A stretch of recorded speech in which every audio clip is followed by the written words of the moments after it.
Welcome back to What Arty Noobs with General Disturbance. This is the P.43 bis. It's the Tier 6 Italian medium tank. This one's located on the east spawn of Airfield and it's under the command of Elirox, and this video features two of his battles back to back. So he's got a 90mm gun in his P.43, which is the top gun, capable of 240 alpha, penetrating 140mm with standard ammo, and with the APCR that goes up to 180.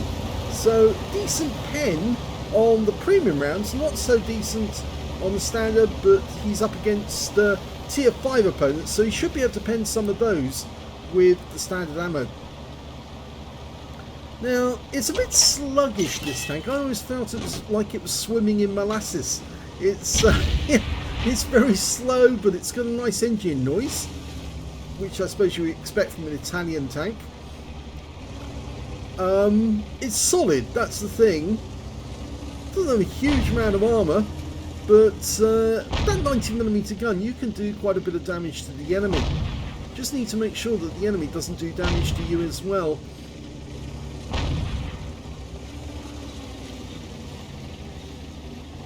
It's interesting, making his way up to the centre to Temple Mount, the amphitheatre and the temple next to it. Gun depression's not so great, it's only 7 degrees. That's why he's actually angling over, was aiming over the side of his vehicle. VK30. Yes! Good shot! Okay.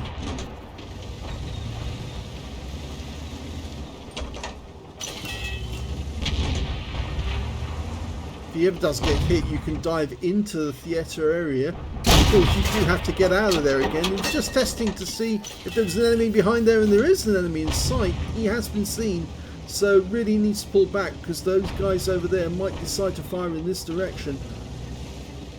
The enemy's pushing on that area. Okay, pops up. Unfortunately, he's auto aimed onto the stub. Unfortunately, that hit the brick wall, not the target. And now he's got a T1 heavy. He spotted that and he realises he has to go after that guy because he's actually breaking through. Hero. First round in, nice hit. T1 heavy suddenly realises he's got somebody behind him. You're on the wrong side, Sunshine. You're aiming the wrong way and you're going to die. One more shot to kill. Easy pen on this point because the T1 heavy's got very low armour and he's got his first kill. Nice one.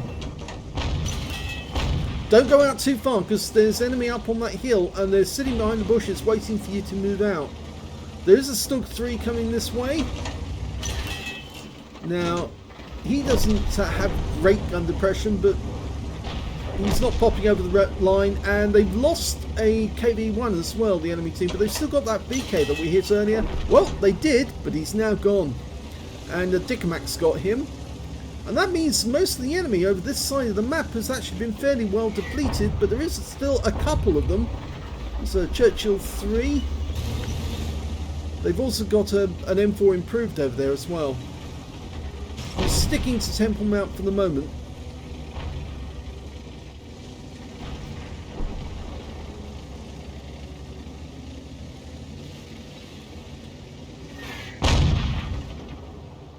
Yeah, we're pushing on that side now.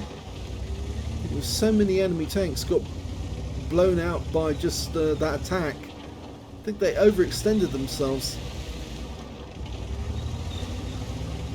There's nobody, no enemies on the other side of Temple Mount except for, oh, one's turned up a Hellcat and he's low on hit points. So he seen him? Yes, he did. Now remember, gun depression's only 7 degrees, so when you get up this ridge line here, it's going to be difficult to get the gun down on him, but he does, and one shot kills. Always helpful when the enemy's already got lots of damage.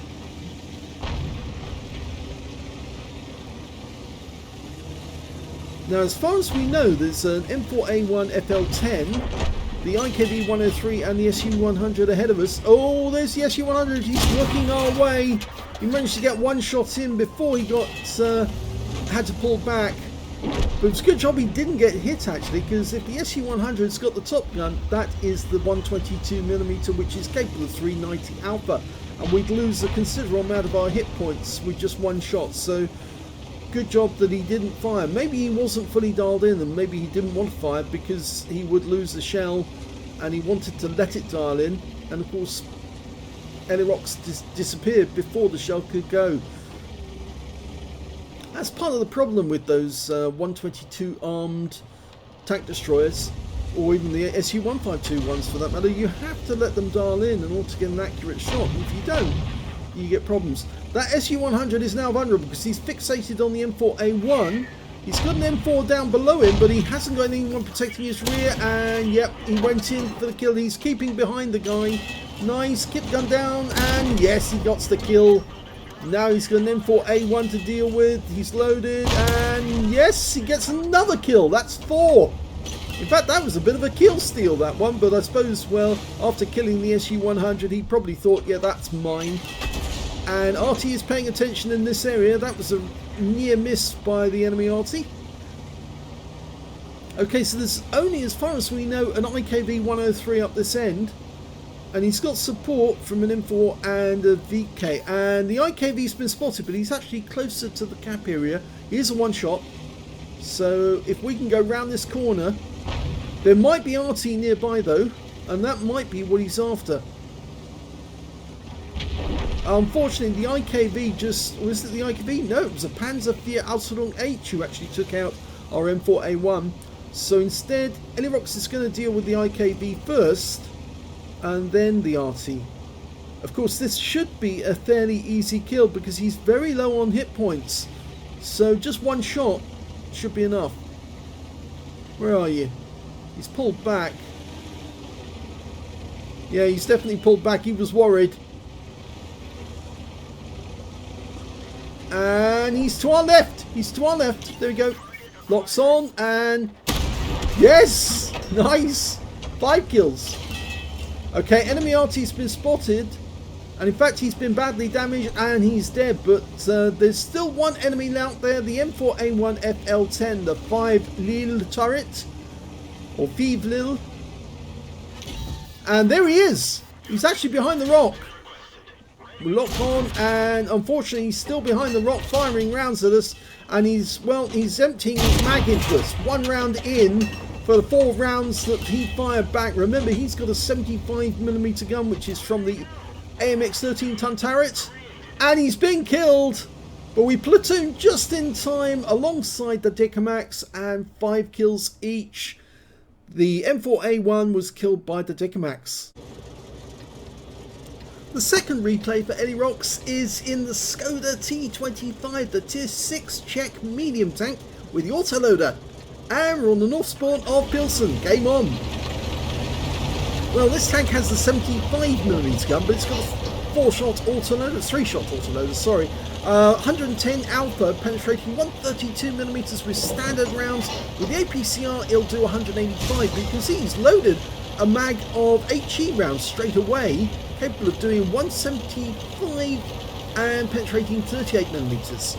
So I'm a bit surprised he's loaded the mag of HE. But this was, I think, was this before or after the rework? I think this was after the rework. So these shells won't do much damage unless you hit a soft skin vehicle. And he's in a tier 8 game actually. So he's bottom tier on the enemy. This is going to be a difficult game. Now, the Škoda T25 was a design from Škoda, which was rejected by the Germans, even though it has an autoloader as part of its equipment. It was rejected because they would consider it outdated. He gets first hits and he's fired all his rounds. He's now loading standard AP. Lost sight of the target. Now blasting into the T-3485M. It's got a fairly quick reload, 7.67 by the book. He's got 7 seconds on this. So it does load very quickly, and of course you can fire those rounds almost, well, it's 1.3 seconds between each shot. So this sort of tank can actually do burst damage of about 300 hit points in just a matter of 3 seconds and then takes 7 seconds to reload for another mag or another clip. But it can do a lot of damage. The Škoda is actually quite decent tank, except for the fact, of course, it has no armour. Very, very weak armour indeed. He's also aiming on. One of those shells hit the pipe, I think. The T-34 constructor's gone. T-34-85M on our team got him. And that T-20 is in a very vulnerable position now because he's facing quite a few opponents. He's gone into the dip. He does have a T-34-85M for company, and our Easy 8 just made a huge boo-boo by going in there alone. He should have waited for the rest of us to turn up. The idea is you just mob the enemy with enough shells that they can't survive. Okay, we took a round in the back there from the Fury, but we fired all our shells now, and unfortunately we're still reloading at the moment, and oh, now he does get the kill shot, but one of those shells didn't work, and the Hellcat goes down to our Borsig. Yeah, try not to go in one at a time. If you go in mob-handed, then the enemy doesn't know which tank to fire at, and if they do pick a single tank to fire at, then the others will kill the target, hopefully before you die. No, he's blind firing on that corner at the moment. I know this because I played this very map just yesterday and used those very tactics, and you steamroller over the enemy. They haven't got a chance. Absolutely no chance whatsoever. You just go in mob-handed all together at the same time, and the enemy just gets overwhelmed. And it means you do have to keep up with your teammates though. He's platooned with the Fury. 3 shots into the Poodle. Nice bit of damage there. 332. Poodle's pulling back. We're going to be reloaded momentarily. I go up to the Fury, keep with him, keep pace with him, so that the enemy's got multiple targets to fire at. Oh, nice kill. Platoon kill.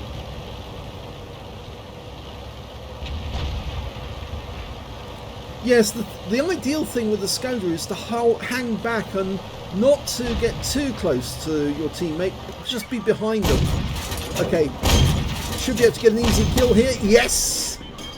You've got less armour than a Fury, so a Fury is actually more able to survive the battle damage, but oh, and we know where Arty is now as well. He's actually behind those bushes.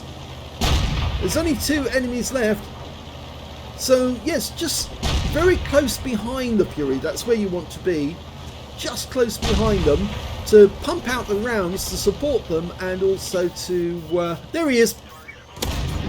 Oh, and he doesn't get the kill. In fact, there's one more left. It's the Hellcat. Now, he's got 3 shells now, ready to go. And 1, 2, kill shot. Yes! And that wins the game. That was pretty effective. Let's have a look at end of battle stats for both games. Here's the end of battle results for the first game in the P.43 bis. Elirox managed to get a first class tanker, and that's the first time he's had a first class tanker in this tank. He also managed to get a Reaper badge for killing consecutive enemies with consecutive shots, a fire for effect for doing more damage than the hit points to his own vehicle, a fighter badge for getting at least 4 kills. He ended up with 5, 1/3 of the enemy team and just 1 short of a top gun, as well as a master gunner for getting 5 armor penetrating shots in a row, a bruiser medal for getting at least 5 critical hits. He got 5 exactly. Now, he platooned at the very last minute with the Dickermax, and they both managed to get at least 3 kills. In fact, they both got 5 kills each, which earned them a Brothers in Arms. If there'd been somebody else there with 2 kills, they might have been able to get the crucial contribution instead, but they settled for the Brothers in Arms. And you can see that Elirox did pick up the high caliber in that game for doing the most damage in the game overall. His win rate from the battle was 6,861, which is Super Unicum standard. Let's have a look at team score. Well, there you go, right at the top of the table with 2,351 hit points, but very close behind. The Dickermax did 2,177. He only got the Brothers in Arms from that game, but he was very close in terms of damage. When it came to kills, they shared the top spot with 5 kills apiece. The next highest scorer was the Griller on the enemy team with 3 kills. And when it came to base XP, Elirox has got the top again, so technically he's got the top in all 3 columns. 1,118 base to him.